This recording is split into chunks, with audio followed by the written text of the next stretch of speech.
Mais qu'est-ce que ça veut dire obéir à ses parents? Quel est le cadre qu'Allah m'a fixé? Comment est-ce que je sais si j'obéis à mes parents ou si je leur désobéis?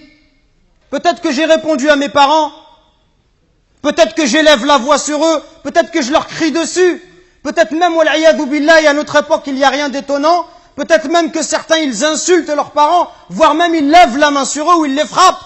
Et on entend parfois, wal'iyadou billah, des gens qui vont insulter, qui vont tuer leurs parents pour l'héritage. La règle, le cadre, c'est ce verset coranique. Allah Azza wa Jal, il nous dit, et ton Seigneur a décrété n'adorer que lui. Ça, c'est le droit d'Allah sur ses serviteurs. D'adorer Allah et de ne pas lui donner des associés. Et de marquer de la bonté envers les pères et mères. Si l'un d'eux ou tous deux doivent atteindre la vieillesse auprès de toi, si tes parents ils vont vieillir auprès de toi, ça veut dire quoi? Dans ta maison. Dans ta maison, ça veut dire que tu les mets pas dans une maison de retraite, comme on fait aujourd'hui, où dès que les parents ils sont vieux, on les prend, on les jette dans la maison de retraite, et on vient les voir une fois dans l'année. Et tout le reste de l'année, on s'occupe pas d'eux. Non, Allah il te dit, s'ils atteignent la vieillesse, auprès de toi. Quand tes parents ils sont âgés, ils restent chez toi. Parce que quand tu étais petit, ils t'ont pas envoyé dans une pension, ils t'ont gardé chez eux, et ils sont occupés de toi. S'ils atteignent la vieillesse, ne leur fais point fi, ne leur dis pas pff. Ça, juste le fait de dire mes frères et sœurs. Comprenez bien ce qu'Allah il nous demande. Le simple fait de dire à son père, pff, ça c'est interdit. Que dire de celui qui se plaint et qui dit à son père ou à sa mère, tu comprends rien, mais c'est toujours pareil avec toi, mais ceci, mais cela. Allah il t'a interdit de juste dire pff. Et ne les brusque pas, mais adresse-leur des paroles respectueuses. Et par miséricorde, abaisse pour eux l'aile de l'humilité et dis, invoque pour tes parents, ô mon Seigneur, fais-leur à tout de miséricorde, comme ils m'ont élevé tout petit. Et il n'y a que lorsque tu seras toi-même un père de famille, ou lorsque tu seras, ma sœur, une maman, que tu vas comprendre la valeur de ta mère et de ton père.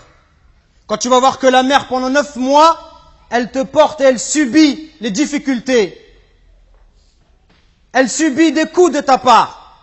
Que lorsque tu nais, le jour où Allah t'a mis au monde, ce jour-là, ta mère, elle a l'impression qu'elle allait mourir, tellement les douleurs, elles sont intenses. Et les hommes, on ne sait pas de quoi on parle quand on parle de cela.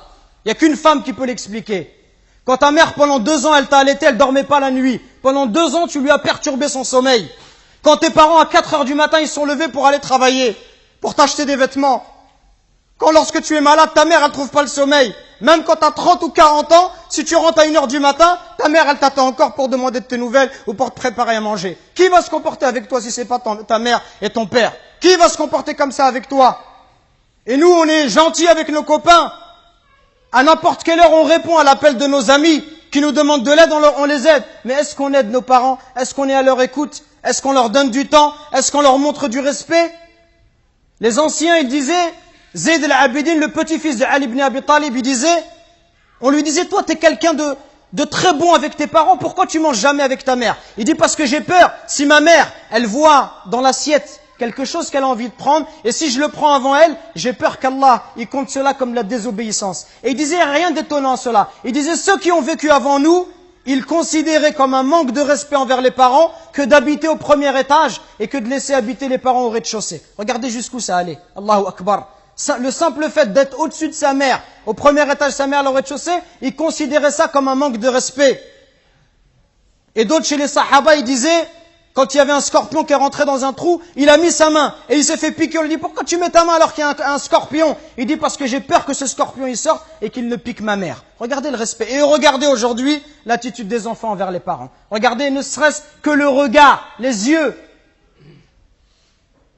Wallahi mes frères, si nos parents ils invoquent contre nous, wallahi c'est pour nous le malheur dans la vie d'ici-bas et dans celle de l'au-delà. Allah Azza wa Jal, par l'intermédiaire du prophète alayhi salatu wassalam, il nous dit qu'Allah il a interdit le paradis.